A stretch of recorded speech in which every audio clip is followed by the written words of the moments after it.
It's Wednesday, August 8th, and this is Drive Check, a Cardfight Vanguard podcast.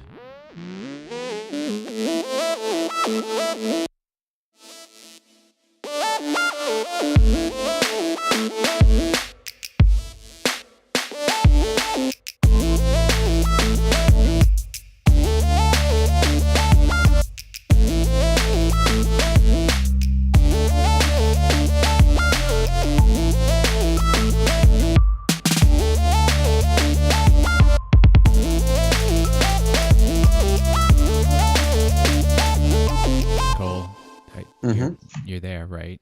I'm here. You worked a full day today? Yep, full day. So what are your hours now? Mornings. Okay, that mornings is a general concept. Now, what are your hours? My hours are also a general concept. It used to be 7 a.m. to about 3:30. But this week tomorrow I go in at 6. And Saturday I go in at 5 a.m. What about Friday? 7. Friday is 7. But when you go in at 6, what time do you leave? 2:30, I think. That's not so bad. When you go in at 5, what time do you leave? 1:30. I mean, I don't know. You don't like customer service. I really don't. I'm kidding. That's kind of what I've built my career around. So I might be better at your job than. I don't know, man. Maybe we should switch jobs. Probably not. Yeah. I like the money. That's a big thing for me is the money. So, but I worked a full day today too, 8:30 to 5. Well, no, I stayed there until about 6, 8:30 to 6. I'm feeling pretty exhausted, I think is the accurate word to use. Not bouncing back from these GenCon trips the way I used. Well, actually, I've never bounced back from GenCon trips, I don't think. GenCon is exhausting. Yes. So we only got back 2 days ago. Mm-hmm. We haven't had a chance to prepare anything really about Vanguard. Correct. I mean, there's some Shadow Paladins getting released. Saw that info. There's some Dark Irregulars getting released. There's some Pale Moons getting released. We'll have a look at those buddies before that set comes out. I think they actually have also made some rule changes about imaginary gifts. Oh, have they? Yeah, so we'll have to get into that next week. But I think this week we're just going to give you our GenCon wrap-up. You, the listener, not you, Cole, because you were there with me. It was all a blur. Unfortunately, Jack's plane crashed into the Rocky Mountains on his way to GenCon, so he did not make it. He survived. Yeah, he's good. But, he did not make it to GenCon. And Micah was swallowed up by a sinkhole into the earth and had to be dug out and didn't make it out until after GenCon was over. So it was just Cole and me and a bunch of our friends, mostly from Minnesota, one friend from Chicago. And one from South Carolina? North Carolina? South Carolina. That's South Carolina. True. That's true. Logan, not going to give his street address, but he's definitely he's in a part of South Carolina that may as well be North Carolina as far as I'm concerned. Just such a weird corner of the state that he comes from. But one thing that I'm really disappointed, and I think maybe this will be our starting point here. I looked at what other people bought compared to what you and I bought, and you and I far exceeded anyone else's efforts in trying to keep Game Merchants of America afloat. I mean, we bought so much more than anybody else. Yeah, we also bought a lot more smaller things too. That's the problem. GenCon tip number 1: it's not the big ticket items that bite you; it's the little ticket items. Stuff. Oh, $2 deck here, $2 deck here. Yeah, holy crap, $150 later. I bought well, let's go, we'll talk wall, okay? I bought the Sentinels of the Multiverse card game base set and the starter kit for their RPG that's coming out. And that was $75 for those two things. And I was like, big ticket items, right? And what else did you get? Well, no, but I just want to talk about how those were like the big ticket items. And I was like, I've spent my spend at GenCon. And then we started looking at other things, and it was like, oh, I can get these really cool looking dice from ChessX now that I want to get into RPGs. So, it's $10 for a set of, like D4, D20, D10, D8, whatever, blah, blah, blah, blah, blah. So that was $10. And I was like, I didn't even think about it. I was like, whatever, $10 is nothing. I just spent $75 on 2 games. Well, you spent more because you got extra stuff for the RPG. Yeah, no, that was part of the $75. Oh, it was? Okay. Yeah. But I was also for Alan, I had bought the X-Wing, the 2.0 core set and the conversion, and that was $100. Yep. So I was like, oh, big ticket items, right? That's my significant spend. But then I was like $10 on ChessX dice. This is nothing, right? But then as Gen Con went on, I remembered that in the Sentinels RPG, sometimes you have to use multiples of like specific same number dice. Like you have to do like 2 D10s and D20. The D meaning dice, but whatever.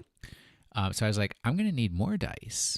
One set of dice isn't going to be enough to play this game. So then I bought 2 more because ChessX makes some really pretty dice, like some really cool looking dice. And that was then $20. And then what else? You wanted me to try the Transformers game. Yep. And I liked it. So that was, how much was that? 15? 15, I think. 15 for the base set on that.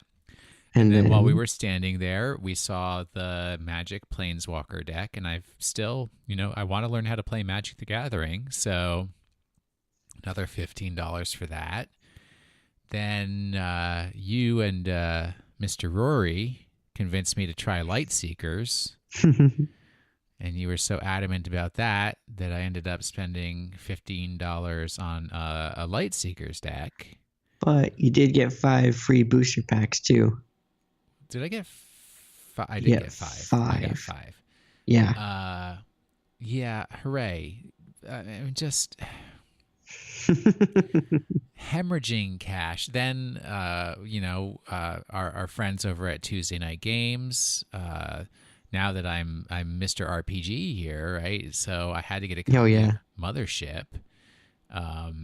So that was another $20 because I also wanted the Dead Planet expansion or campaign or whatever they call those things. I don't even know how to RPG, and now I ended up with 3 because I also, since I'm going whole hog on RPGs, let me get a copy of Blue Rose because Blue Rose I've had so many people tell me that it is a great system for doing RPGs and everything. So I was like, well, let me get that. And it's a beautiful book and blah, blah, blah, blah. And that's $50. It's gorgeous. It's a gorgeous book. And then, the worst at the end, and you're like, Will, can we please visit the island of discontinued trading card games one last time? Will, please take me there. And I was like, all right, Cole. And then we see literally a single box, probably the last box in the universe, because I've bought all the other boxes and they remain unopened sitting on my shelves of Ophidian 2350. Ophidian 2350. I never get the numbers in the right order. For $15. And I had to get it because I can't allow anyone else in the world to have packs and boxes of Ophidian. So I ended up buying that. And not to count like all of the meals that we had at restaurants, Food the trucks. food trucks, the ice cream, the trips to Mm. CVS for hair Mm-hmm. products and bottles of water.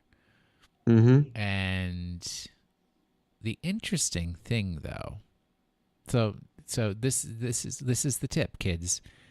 Plan out your expenditures, plan out a budget, and don't get tricked by these $15 items, because all of a sudden you spent another $300 on $15 items, which you weren't even paying attention to because it was just that slow leak of sand out of the hourglass.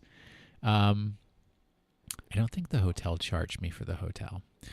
But the hotel didn't charge you for the hotel. It was a free stay. Remember when we checked in and the guy who checked me in, there was the whole confusion about the holding charge. The holding charge, where I said, how much is the holding charge? And he asked you mean me, the whole charge? Yeah, he thought I said the whole charge, and he was trying to tell me that it was going to cost over $1,000. And I was like, no, because I'm on the con rate and it should be $967, blah, blah, blah. But then he put this weird charge for $886 on my credit card, which I think was supposed to be the charge for the hotel, but I think he entered it as a holding charge, and it has disappeared from my credit card. Like completely? Like you haven't been charged at all after that? Gone. Completely gone. It's so dubious. All right, Cole. The problem is the issue that we have to, one of the other issues that we have to deal with. So the way GenCon works, for people who don't know, you can set up friends in the GenCon website, and your friends can sign you up for events. So if they're doing an event, they can get a ticket for you so you guys can do the event together. And my friend Greg signed me up for the Sentinels RPG, which was on Friday. Or was it on Thursday? It was Thursday. No. It was Friday. Are you sure? Because that's where I did my shopping. Then this is the problem. If you let Cole alone for literally an hour and 45 minutes, that is the total time that he was alone. Cole, please tell me what happened. I bought one or two things. No, you bought like 30 things. Yeah, I bought a little bit. I visited my favorite place in the entire world, the dead card game stores or shops or vendors, I guess, really. And you want me to go through everything I bought in total, or just what I bought there? In general. In general? Like, I mean, you bought a lot of Chaotic. Yeah, 5 boxes of that. 5 boxes of booster packs for a game that hasn't been published in probably a decade. In 10 years, yes. Cameron made sure that I knew that it was 10 years old. I bought 3 Naruto starter decks and a box of Naruto, like a booster box of Naruto. Of course, because why would you just have starter decks when you can get non-published boosters? Right, yeah. No dot hack, though. Congrats. No dot hack. No dot hack. I got a lot of that. Monty Python trading card game. I got 2. Are you looking at the same picture I'm looking at? I'm not looking at any pictures. I just remember this from my shock. I got 2 starter decks for Monty Python and the Holy Grail. Didn't know that existed. I do now, and I kind of want to keep them sealed, but I also kind of want to play them and look at them. So I'm torn there. Then I found Dragon Booster. It was a show on Toon Disney and Jetix back in the day, and I got 2 starters of those, 2 of the randomized starters, which I absolutely hate. But I got 2 randomized starters and a booster box. Keyforge. Oh, we'll talk about that soon. I forgot. I got a Chaotic season 1 episode 1 and 2 DVD starter deck thing with some promos, and I got some pretty cool promos in it too. I bought the very first thing I bought at that convention was the Transformers card game. Yeah, I remember you saw starter. somebody holding the box and you're like, I want that game so bad. Yeah. I bought 2 of the Harry Potter trading card game boxes. I bought 1 Shaolin Showdown 2-player starter set. Bought 1 Kids Next Door trading card game 2-player starter set. I bought 2 Metabot trading card game, and I opened Metabot and I looked at it, and it is probably the ugliest card game that I have seen. Uglier than so Light Seekers? Will, hush your mouth. Oh dear. Yes, it's the ugliest one that I've seen so far, bar none. The ugliest. Then I got an Elite Trainer box of Pokemon Sun and Moon Celestial Storm because I really like Rayquaza, and the colors that they use for the dice in there are super cool. I got that. I got a Light Seekers starter deck because I could also get 5 booster packs of the latest set that wasn't even available for sale outside of GenCon. Why did you let me get the old boosters then? I tried to force the new ones onto you, but you were picking you didn't the tell second me, ones. oh, these aren't available anywhere except here at GenCon. Well, I You're mean, just like, right this is now. the new one, these are the old ones. And I was like, oh, I'll take 1 of each. Well, the new ones come out like at the end of this week if they aren't already out. So it wasn't that big of a deal. Which starter deck did you get? I got Astral again, which I think I should have gotten a different one. Is that the one that I played? The yellow people? Okay. Mm-hmm. Yeah. And then, I got the set 2 of the Bionicle trading card game booster packs. Not booster packs, starter decks. All 3 of them. So, because it was like 3 for $5, I think, or something like that. So I was like, sold. Those are all the card games that I bought. So but the also... problem was I literally left Cole at noon on Thursday, rejoined with him at 1:45 on Thursday, and he had bought so many boxes of trading card games that he couldn't carry. He had 3 bags. One of the bags had ripped already because it was so heavy that he couldn't carry anything, what he was trying to carry. And I was like, Cole, what have you done? And he's like, I just bought a few things. All right, let's be chronological a little bit. We got there on Wednesday. I drove from D.C. to Cincinnati, picked you up. Then we drove to the hotel. We checked in. We went to Jimmy John's for dinner. It was closed. So then we went to the BK Lounge. And I wasn't too hungry because I had 6... I had to have KFC biscuits because I didn't come across a Popeyes. But I had 6 KFC biscuits on my way and 3 chicken tenders because you got to get protein in your diet. Then we went back to the hotel. Wednesday night we didn't do anything. We saw Greg. Oh, we played Bitten. Yeah, I was going to say we played Bitten. Bitten, which is... Okay, and you know what? So Bitten is... game that's designed by my friend Ben Canellis, and you can get it. It's in stores, probably on Amazon. He was talking about it on Wednesday night. Saturday night. I'm sorry, Saturday night. And the way he described it is the best thing. It's a hidden role game, so you are a particular faction, and your people playing the game don't know what faction you are. But it's a hidden role game where you don't have to talk to people. Mm-hmm. And that is so up my alley because I don't like hidden role games because I'm very, very uncomfortable lying. I get physically uncomfortable telling lies. So that's just like, I don't like to do, what is the game that everybody does that's the hidden role game? Werewolf? Werewolf would be one of them. I've really never played that. Secret Hitler? No, I don't do Secret Hitler. It's Insider? No, Insider's fun. That's different. Wow, when did you become such a tabletop master? I spent the Resistance. 4 days.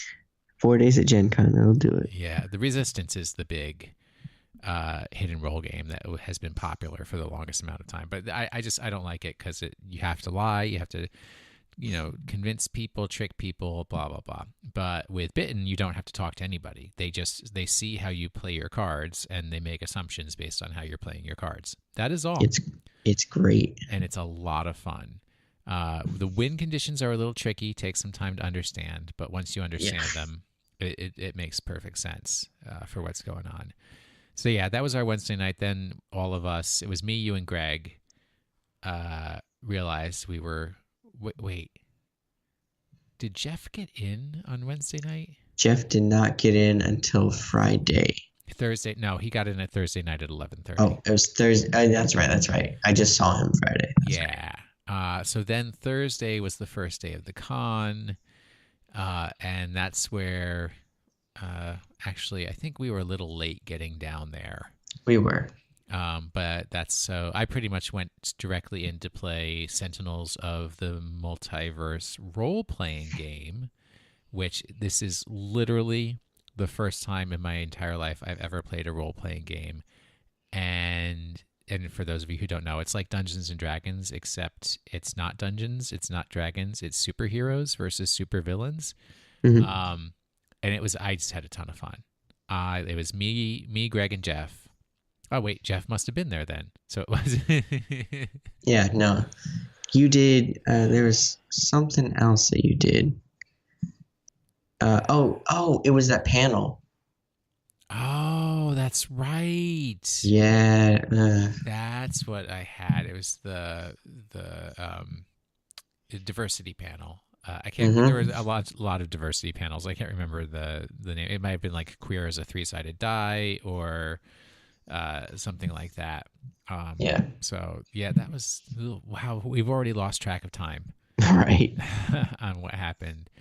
What else did we do on Thursday? Because I remember then I was shocked that you had spent all that money on the very first day of the con. That was Friday. I spent the money Friday. Okay, that's right. Okay, so what else did we do on Thursday? Oh, the panel was 2 hours long. Oh, yeah, that was a surprise. What killed us because that took up a lot of the time. But we visited friends. We visited Tuesday night games. I was not planning on spending a lot of money on Thursday. I don't think I spent any money on Thursday, actually, because I think I was complaining on Friday that I hadn't spent any money. I spent money Thursday. What did you buy on Thursday?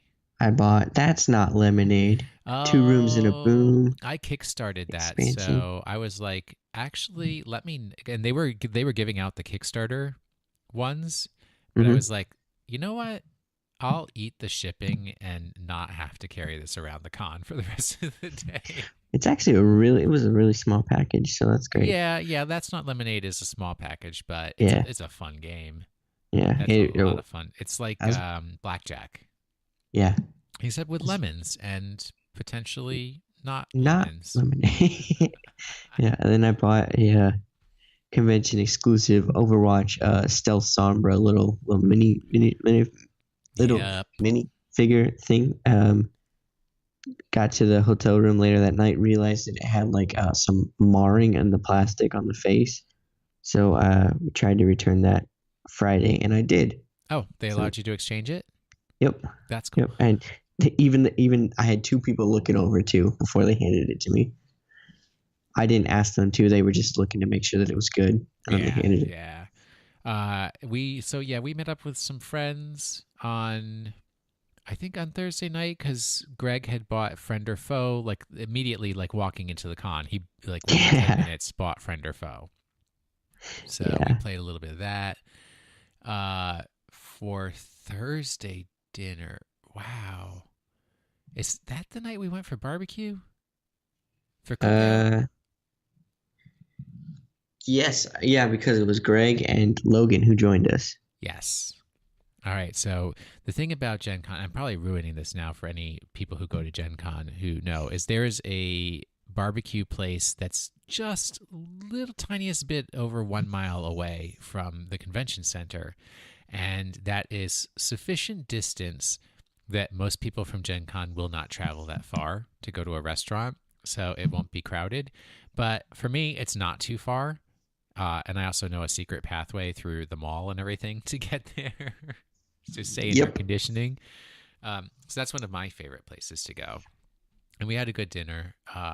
I still don't remember what we did for the rest of Thursday night. I think we actually went to bed pretty early. We did. Oh, you and I, we came back to the hotel, and Because I had no, done I'm the thinking zoo hack Wednesday. on Thursday. Yeah, No. yeah, The first day we rode in with Greg. yeah. And what else did we do? We played games in their room. That's right, because Greg drove us back to the hotel, then he came back to get Jeff. Oh yeah, That's right, and I think that was nice of him to do that. That was incredibly nice. So Friday was my Sentinels of the Multiverse RPG, and you I had that's when you did your shopping spree. A little bit, yeah. And then you and I did Pokemon pre-release. Yeah. How did that go, Will? Well, I only won one round. Same. But there was a really annoying teenager there who kind of made me remember why I don't play Pokemon trading card game anymore. Mm-hmm. Because you know what? There's far fewer annoying teenager Vanguard players than there are annoying teenager Pokemon trading card game players. Unfortunate. Kinda. Depends on where you are. Did we even have dinner on Friday? We must have. Did we food truck it? I don't think we did. Or we are really awful. Our memories are just. Well, what did we do that night? Oh, that was VRE. That's the night. That's right. So we went directly from the Pokemon event. We had to run over to watch the live recording of the Very Random Encounters podcast panel, which was great. Very random because GenCon had accidentally double booked the room, and it took a while to figure out who actually was going to stay in the room. But the best thing about that, besides seeing Greg and Logan record their panel, was the group that was double booked into the room was Shadowrun, which is a game I don't know. Mm-hmm. But they had two really cute guys. So they were also really funny. Yeah. Well, I mean, everybody's in good spirits. It's GenCon. It's better than Christmas. That's true. That is 100% true. And then I guess we went to dinner afterwards. Where did we go, though? I don't remember. This is like we lost meals. We went to the tavern. Oh yeah, the Munchkin Tavern. The Munchkin Tavern, which this is really sad. It's the tavern on South, so it's kind of by Lucas Oil Stadium, whereas that's where a lot of the panels are nowadays. The food was really good. It was relatively inexpensive. The big pretzel was delicious. It was huge, and it was a big pretzel, two big pretzels, but they had the worst hours of any restaurant that I've ever come across. What were they? Well, I just remember that we tried to go there the following night, and they were closed already, and it was only 10 o'clock at night. No, it was like 9 o'clock when we got there, right? Because remember the panel for Tuesday night games was 10 to 11. And they were closed at 11. And I was like, what restaurant closes before midnight? That was a hard night. But anyways, we're getting ahead of ourselves. So yeah. That's Friday night. Saturday, I think Saturday is the day that I decided I was actually going to buy stuff. So that I got the Sentinels role-playing game. I got the Sentinels card game. That was the beginning of my descent into madness. I got the Blue Rose core book. You also had to exchange the that I did that on Sunday. Conversion. Was that Sunday? Yeah. So it turns out that when somebody tells you they want the core 2.0 set for X-Wing and a conversion kit, they're also supposed to tell you that there's 3 different types of conversion kit, so possibly you might pick up the correct one, rather than not telling you that there's 3 different types of conversion kit, so you have to guess which is the one that you're supposed to get for them. And then you end up getting them the wrong one, and then you have to beg Fantasy Flight, a really cute guy, at Fantasy Flight to allow you to exchange, which I successfully did. Because that conversion kit's about $55. Yep. But what else did we do on Saturday? I know we started walking the floor. Then, I had the Pokemon RPG at noon. And then I left that at 1:45 because our panel was at 3 o'clock, which hopefully folks have already listened to. We've uploaded that as audio for everyone to enjoy. Did that turn out okay? I haven't heard it yet. The audio's okay.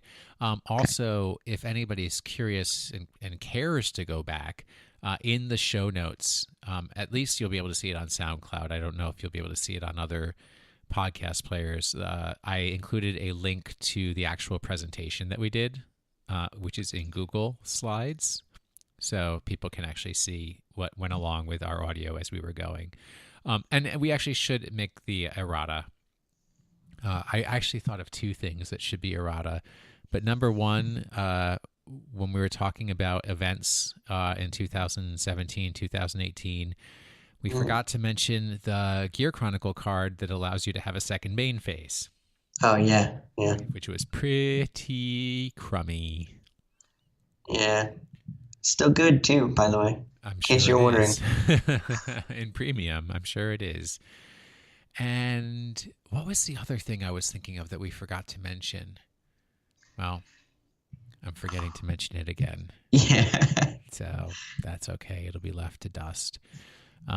So yeah, we had to carry my computer, whole bunch of, it was like 4 boxes of trial decks and some other stuff we had to carry around from the car and the walk and the heat so our panel was from 3 to 4.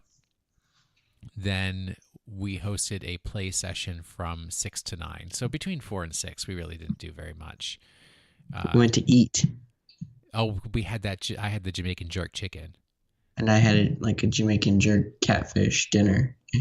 And you wanted to get a churro, but they didn't have churros, so you got elote, which is just does not make any logical sense to me whatsoever. It's great. So then we did our play session. We met lots of cool people. Sold out the play session. Taught some people how to play Vanguard. Other people who already knew how to play Vanguard just paired up and had matches and everything like that. And then in the last hour, I held a tournament to give away a playmat that I had actually bought. And that's another thing. It was a $5 playmat I bought on the floor because, $5 might as well be 5 cents when you're talking GenCon money. But it was funny because I did the tournament. It was best of 1 single elimination. So we only had time for 4 rounds. I was very strict. I timed each round for 15 minutes. And pretty much everybody finished their games within 15 minutes. If they didn't, whoever had the most damage lost. If you lost, you were out of the competition altogether. And for people to understand, yes, we could have done Swiss, right? We could have done Swiss and there would be some sort of gradation in that. The reason that I did the best of 1 single elimination was since it was the last hour of our event, I didn't want to make it so that anybody who had not intended to stay for the whole time felt that they had to if they were in the tournament. So, if they didn't feel like staying there the whole time and they lost, they could leave. Also, since it was a trial deck only tournament, if somebody was in the tournament and then lost and was out, they could go back to playing a G era deck or a premium deck if they wanted to, with other folks who were not in the tournament. So just giving people a little more freedom and just having a fun tournament as we went. Should also say thank you to Bushiroad because they gave us a lot of stuff to hand out to people, both for our panel and for our event. So we really appreciate that. Pins and stuff like that. So that was really cool. And also, I think we were a little surprised at how much Bushiroad was promoting Vanguard at GenCon, because we when we had set up our event there was no mention of what that Bushiroad would be promoting Vanguard at GenCon, so that's why we had Mm-hmm. decided to have our event. Yeah, so after the play session ended, we had to pack things up, run all the way over to Lucas Oil Stadium again to get Yeah. seats for the Tuesday night podcast, which I tried to disrupt as much as possible. And it was great. Which was great, me disrupting them or just the Yeah. podcast in general? Well, the podcast in general, but your like claps at random moments went like to be harsh. It's fantastic. Oh, I guess folks will have to listen to the Tuesday night podcast if they want to hear that. I don't even know if it came out. You know what? It hasn't come out yet. Ooh. I sure hope it comes out because that was hilarious. Yeah, but I'm surprised because it's supposed to come out on Tuesdays. Yeah, but they also said that they're like recharging from GenCon, Oh, so it's gonna come out a little bit later. So then we tried to eat after that, and that's the night that we ended up going all the way across town to a place that only had appetizers and flatbreads, but you guys only heard flatbreads, so we're really upset when I ordered 2 appetizers. Yeah. Yeah, I was really disappointed because there were some appetizers that looked better. We went to Granite City. Is that the name of the place? I think so, because there's one in Fort Wayne. I've never been to it, but I mean, the food was good. Yeah, it was okay. But anything would have been good because we got there, I think like at 11:30 or something. We were there until 1 o'clock in the morning. That was our latest night, and I was real tired out from that. It was a rough night. Sunday, Greg had signed me up for a Star Wars RPG, but when we realized it was 4 hours long, he allowed me to gracefully bow out. You had signed up for a Legend of the Five Rings casual tournament, but I think both when you realized it was 4 hours and realized that you had completely forgotten how to play Legend of the Five Rings, you decided to bow out. Yeah. So we walked the floor, and that's where I came across this game, which still is like, I'm gonna have to buy it because it's just stuck in my head so much. But Triplanes and Tripods, which is like one of those tabletop miniatures games, except it is literally World War I airplanes versus tripods from H.G. Wells' War of the Worlds. And I didn't even see very much about the gameplay or anything, but just the concept of it and just seeing the miniatures on the table looked so cool. I went back to ask questions, and luckily it's not out yet. But that game looked really good. And it's all in one box, and they also have other planes that you can substitute in. So if you really want to, they said you could use any of their World War I and World War II like planes from their other games. They could come in and work with that as well. Yeah, I think the sets or their standard game is like Wings of Glory or something like that is the name of it. But yeah, I went on a real spending spree on Sunday, but it was weird because I was trying to meet up with Tanya DePass, who runs I Need Diverse Games, and she's a speaker and everything, but I'm in her Discord and everything, so I was like, I just wanted to meet her and say hello. But then we got caught up in all these other things that took time. Yeah. And then I never got to see her, and she left because most of GenCon leaves on Sunday. My GenCon tip number 2 is do not leave on Sunday, leave on Monday. Spend Sunday evening playing the games that you bought while you were at GenCon. But we went because my friend Michael Fox, who works for the company's called The Hub, he had talked to me on Saturday night at the Tuesday Night Games podcast about a game that he had, I don't know if he designed it or worked on it. I think he said he designed it, called Holding On, which sounded like a really cool concept.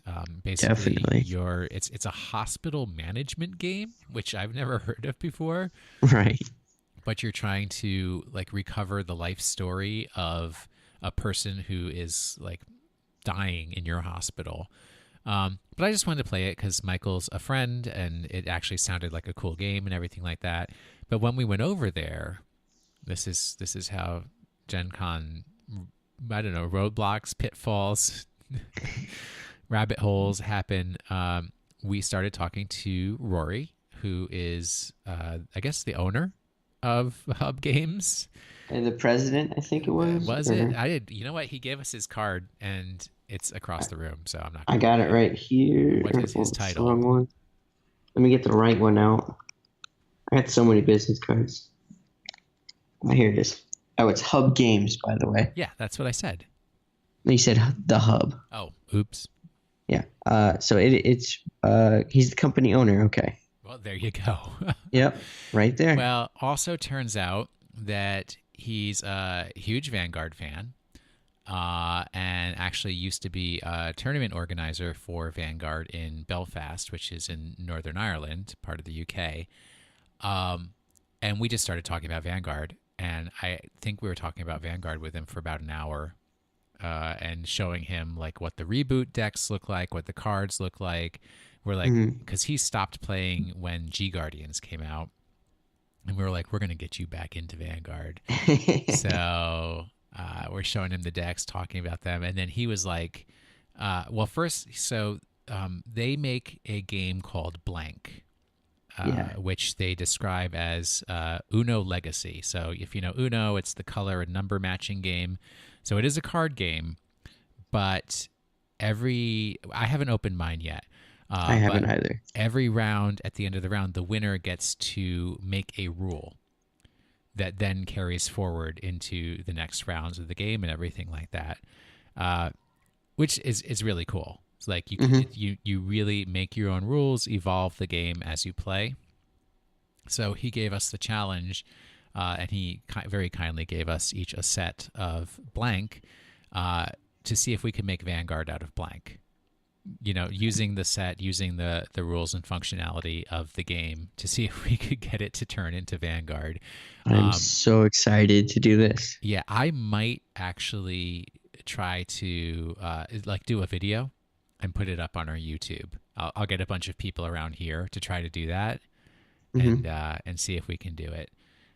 So that was really cool. And then he brought some Lightseekers decks and was like, Will, you know, you didn't give Lightseekers a good enough chance. You've got to try it again.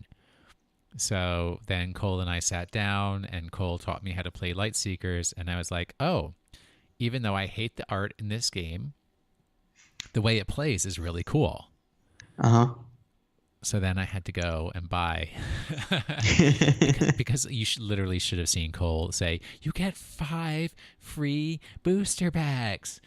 Well, yeah, there's like $4 a piece, right? And the 5 free booster packs would have cost more than the $15 trial deck or starter deck. Yeah.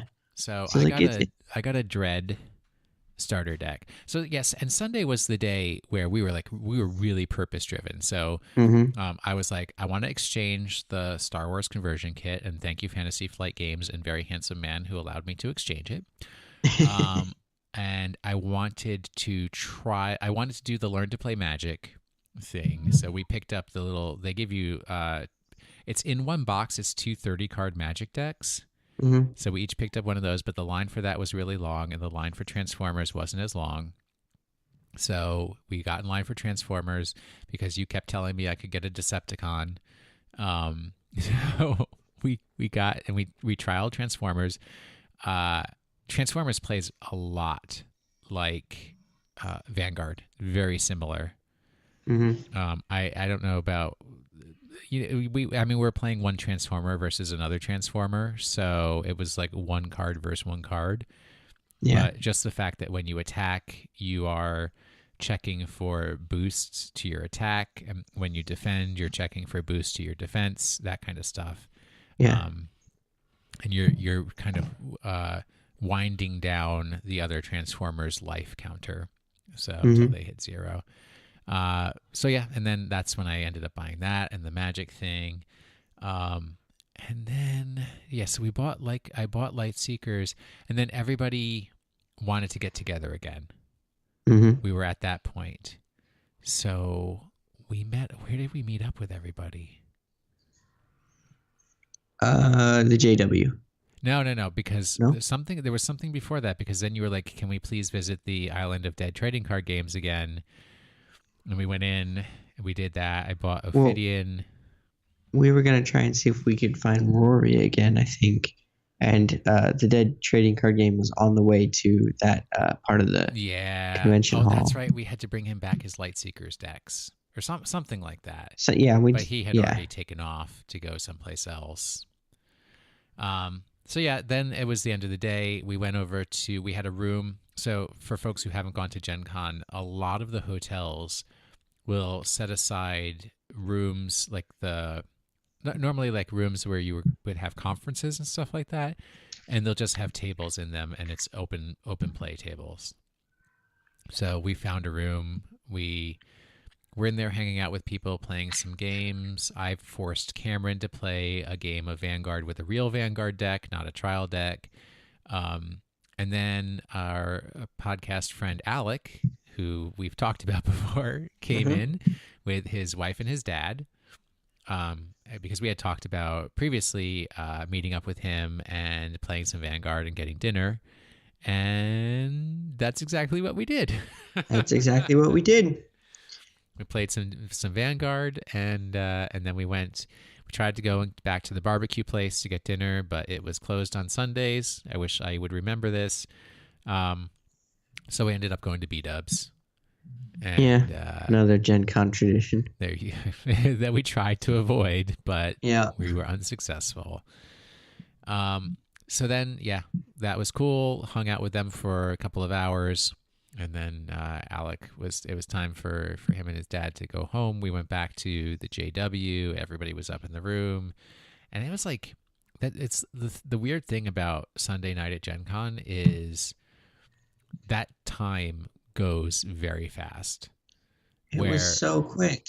The rest of Gen Con, you're running around so much that it does seem like time slows down, just because you're like literally running from here to there. You've got places to be, people to meet, things to do, connections to make, networking.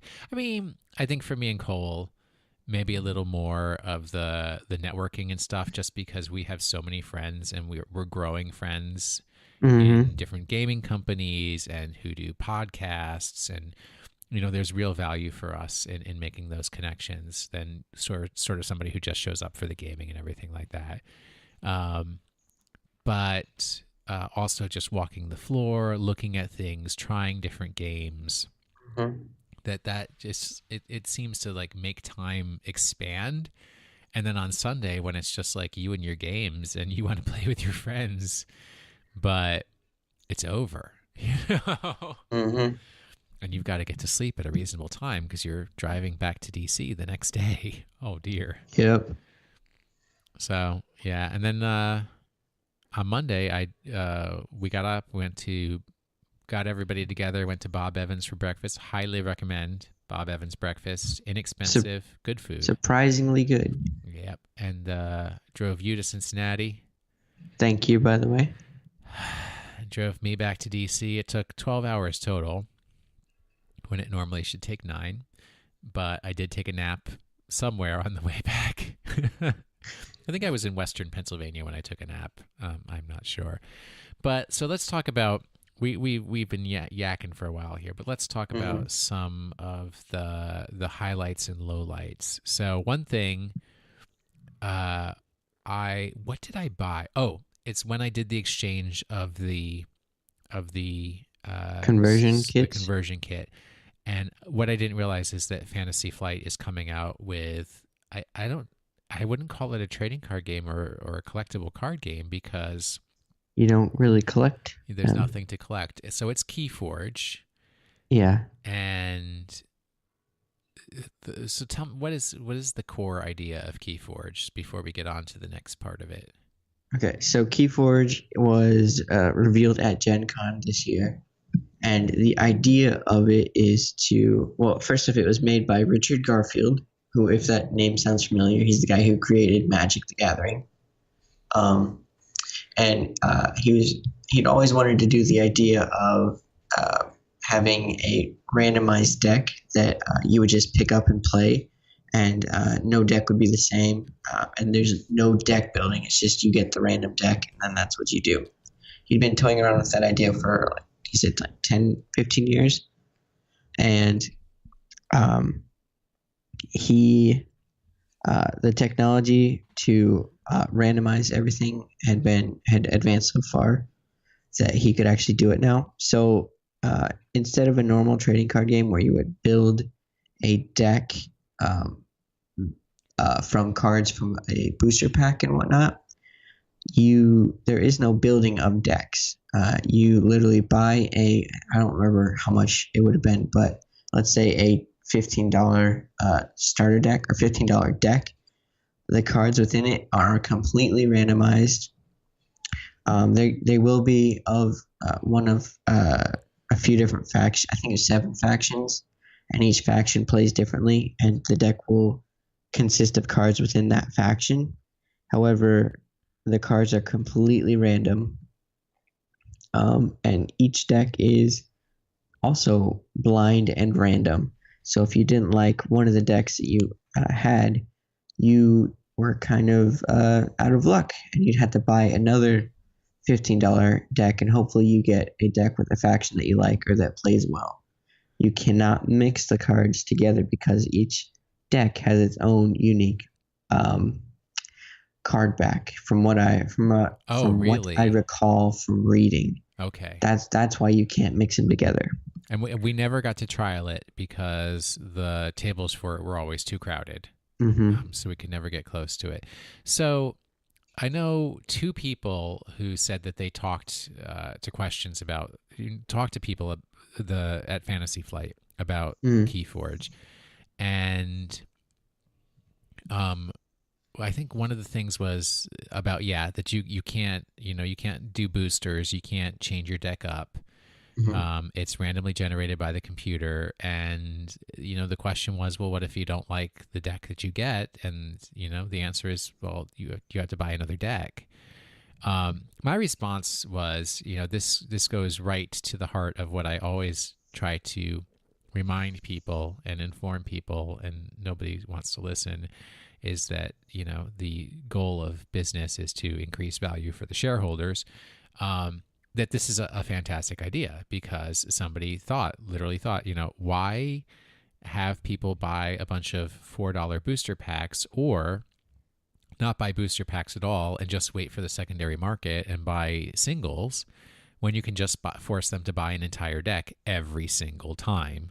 Mm-hmm. If they want something different, they have to buy a whole new deck that is randomly generated by a computer, so supposedly functional, but I don't know. I mean, I'm still intrigued. I still want to touch it, but and you know what? I have some hope because it is an innovative concept.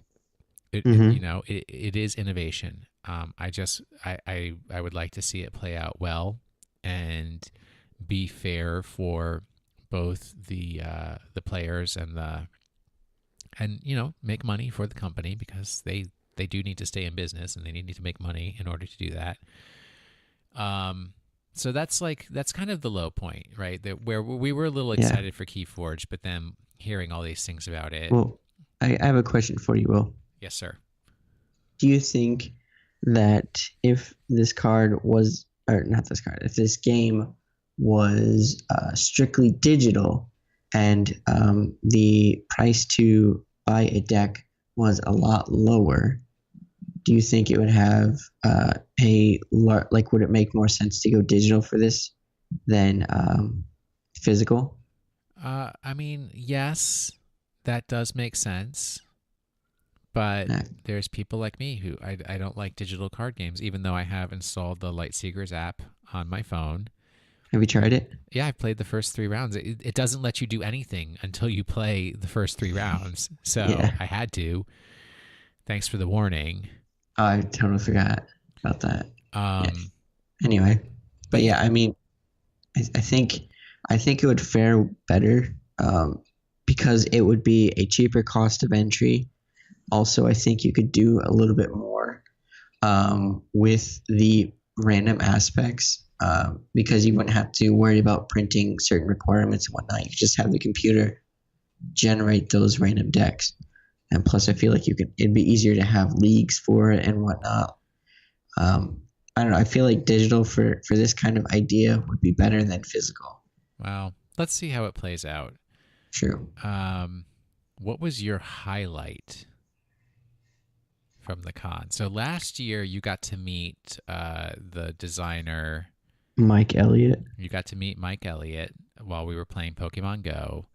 Yeah. This year you got to meet another Magic the Gathering designer, but it was to tell him to please move out of our chairs. Yeah. Who was that? Gavin Verheyes, who's one of the lead designers of Magic. I think he's one of the people who worked on the new Commander sets, actually. Yeah, he was a nice dude. Which those new Commander sets are getting good buzz.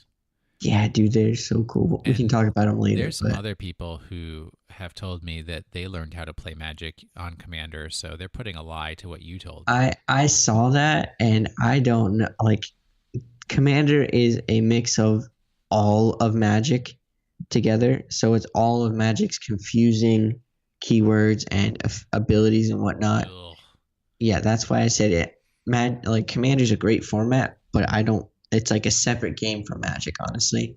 And I feel like in order to really understand how to play the basics of Magic, you need to get like a Planeswalker deck and just play with what you got there for a little bit to kind of like understand mechanics. Before I invest. But I do highly recommend those pre-constructed Planeswalker decks. They're all really, really cool, and they do cool things, especially new ones. But anyway, so yeah, they were playing right at the same table that we were scheduled to play for our Vanguard tournament, and it looked like there was a serious game going on, and it almost looked like Gavin was refereeing. So it was about 5 or 10 minutes before we were supposed to start. So I walked over there and I asked them if they could please shift over a couple seats so that we could get our guys in to play. And he was super nice and understanding. The only problem was the game that was going on was a 4-player game, and it was super involved. There were cards all over the place, and it would be very difficult for them to move. So we were just going to play around them until they left. Thankfully, maybe like a minute or two after I went over there, the game had wrapped up. So nothing really bad happened. But I really wish that I found him again and apologized for being rude and just talk to him. I don't think you were rude, but that's okay. I just felt rude. I don't think I came off rude, but I just felt rude. Anyway, so that was a highlight. But I think the biggest highlight for me was talking to Rory. Okay, cool. Yeah, I agree. Yeah, he's so cool. He's really such a cool guy. Yeah. And plus, it's always fun to find somebody who's as excited about Vanguard as you are. Oh, dude, his eyes lit up when we told him that we played Vanguard. It was great. Oh, yeah. I just like hearing him talk about like his girls and like what he used to do, like to help promote the game, I guess. Promote Vanguard in Northern Ireland. Yeah. Yeah, Northern Ireland, sorry. And that was great. And also, it was super sweet of him to give us copies of Blank. Absolutely. Yep. And I'm so looking forward to making a game out of that. So yeah, that was probably my highlight. Yeah, and I think my highlight was trying role playing games, which I've been curious about. I'm really, and I will say, Sean McCoy is a friend of mine. Alan Girding is a friend of mine. But if you have not listened to any actual plays of Mothership, I know that there's one on the Board with Life podcast feed, because they did a run through of Mothership, and there's one on the Tuesday Night Games podcast where they did a live play of Mothership. I actually, I'll be honest, I think the one that they did on Board with Life is the better one. because those guys, they're actual people who play role-playing games frequently. So they were kind of more in tune with concepts to try and everything. Mm-hmm. But I'm super excited to try out these role-playing games. Blue Rose, if I can get people to play it with me, Sentinels. But I'm just really excited because Mothership, if you see the actual handbook, it's not huge, it's not glossy or anything like that, but the art and everything and the design that Sean has done. Sean is a graphic designer. That's kind of what his starting career is amazing. It's awesome. The way that the design lends to teaching the game and like the character sheet and everything is designed in a way where it's a very natural flow to generate a character. And I know one of his things was like he wants people to be able to generate characters quickly because characters die so frequently in this game that he wants people to be able to generate a new character quickly so that they can join back in. Oh, that's really cool. That doesn't stall out the game, but it is sci-fi horror, right? It's not dungeons, it's not dragons, it's not happy. Most of the game is about suffering or whatever. I think he says that like there's 3 goals that you can have in the game. It's like to defeat the boss, survive, or what is the third one? It's like defeat, survive, or I wish I could remember. But he's like so they're not called game masters, they're not called dungeon masters, they're called wardens. But he's like the warden should aim for the players to get 2 out of the 3. Not all 3. So you don't defeat the boss or solve the mystery. So there's a mystery and a boss that you need to defeat. So you either solve the mystery, defeat the boss, or survive the campaign, but not all 3. That's cool. I think that's really cool. So I mean that's definitely a highlight for me to see that Sean came out with this and that it actually looks so good. And it already has the Dead Planet campaign with it. That's a highlight. Because you know what makes me happiest is when I see my friends are being successful. Mm-hmm. So yeah. All right. We've been talking about GenCon for an hour, just making people jealous who weren't able to go. I think next year, our plans for next year, we're going to try to do a panel again. I think it's worthwhile to do a year-by-year comparison of this is what we said last year, this is what happened over the previous year, and just have like this annual live review of what's going on with Vanguard. But I also think we want to have more play sessions because I really got a sense from the people who came that where they were like just happy to have that spot. Yeah. Like even people who only found us at the last minute, they were like, oh, I didn't even know there was going to be Vanguard here. And then they came and they stayed for the whole 3 hours and played. Yep. And it was like great. So I want to do, which is more work for me and Cole, but it'll be worth it. 2 or 3 play sessions of Vanguard, just giving people an opportunity to get together and play some Vanguard for a couple of hours. We might do like a premium and a standard. Like one night is premium, one night is standard. Maybe if we do 3, maybe we'll do theme decks again or trial decks. I always say the wrong thing. Something like that, just because it was a lot of fun for me to be able to provide that opportunity for people. And, thanks to our patrons from Patreon, because they funded all of the trial decks that we were able to give out to people. So that's awesome. And, there's some new people who have gotten interested in Vanguard just from learning about it from us. Yeah. Of course, there are friends, but that's fine. Friends are, when you're a TCG player, friends are the ones you convert into this addictive, horrible hobby. 100%. And I know we already got an email from one of the folks who came to our play session, so we'll save that for next week. But if anybody wants to email us, what is it? drivecheckpodcast@gmail.com. That is correct.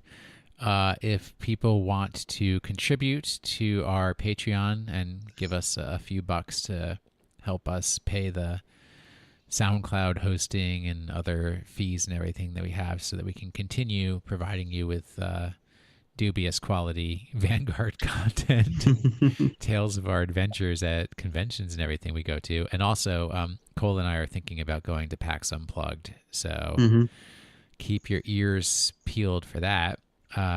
So that is patreon.com/drivecheck, all one word. And I will say thank you to our two top patrons, Nick Gidillini and Wesley Welch. Thanks. Greatly appreciate them being part of the Mizaki tier. Yeah.